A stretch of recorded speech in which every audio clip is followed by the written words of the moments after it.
না, এখন হঠাৎ করে এই শাওনের মতো কিছু লোকজন আছে যারা কিনা এটাতে মানে এখন আমাদেরকে মানবতা শিখাচ্ছে। শেখ হাসিনা নিজেও আপনি শুনেছেন যে সে ইদানিং খুব কান্নাকাটি শুরু করেছে। কয়দিন পরে হয়তো হাত পা চেপে ধরা শুরু করবে। তো না, এখানে ওনারা বলার চেষ্টা করছে যে এই এত রাজনৈতিক প্রতিহিংসা, এটা তারা এই যেই সুশীলরা এখন এইসব কথা বলছে, বিশেষ করে সবচাইতে বেশি আমি যেটাকে বলেছিলাম ওর ক্যারা উঠেছে এই শাওনের ফালাফালি সবচাইতে বেশি দাদা। এই যে এ এ এ ঘন্টায় ঘন্টায় মানে ছাত্রদের বিরুদ্ধে পোস্ট করছে, এই আওয়ামী লীগের পক্ষে নানান ভাবে ঘুরিয়ে পেঁচিয়ে কথাবার্তা বলছে। তো এইসব সুশীলরা তো যখন কিনা লাশের উপরে আপনার এই যে জুতা নিক্ষেপ করেছে, কাদের এই সালাউদ্দিন কাদের চৌধুরীর কবরে ভাঙচুর করা হয়েছে, তখন তো এরা কোনো কথা বলে না, এখন এরা হঠাৎ করে গজিয়ে উঠছে।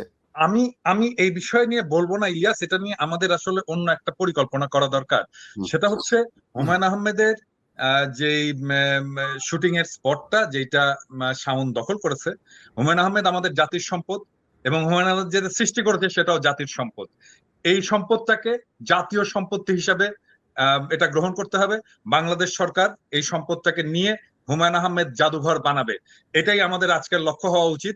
শাওন এটা দখল করে রাখছে ব্যক্তিগত স্বার্থে, কিন্তু হুমায়ুন আহমেদ আমাদের এমন একটা সম্পদ যেটাকে ব্যক্তি একটা দখল করে রাখতে পারে না। তার সম্পদ, তার সৃষ্টি, এটার সকলের অধিকার আছে, সকলের হক আছে ওইটাতে। ওইটায় মানুষের হক প্রতিষ্ঠিত করতে হবে ওই সম্পদে। এবং ওইটার নাম যেন কি, ইয়ে নুহাশ আহ নুহাশ পল্লী। নুহাশপল্লী।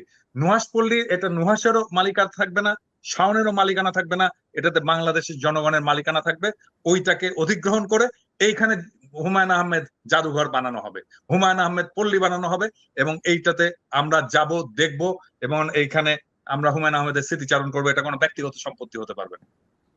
এই আওয়াজ তোলেন, সাউন্ড থেমে যাবে।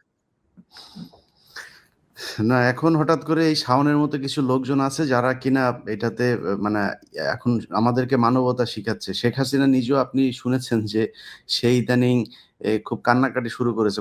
কয়দিন পরে হয়তো হাত পা চেপে ধরা শুরু করবে।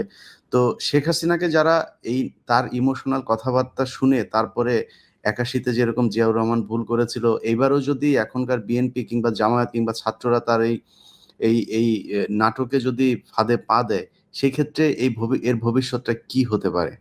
ইলিয়াস, এই নাটকে যে কাজ হবে না সেটা তো আজকে 6 মাস পরে আজকে বোঝা যাচ্ছে যে ছাত্র জনতার চেতনা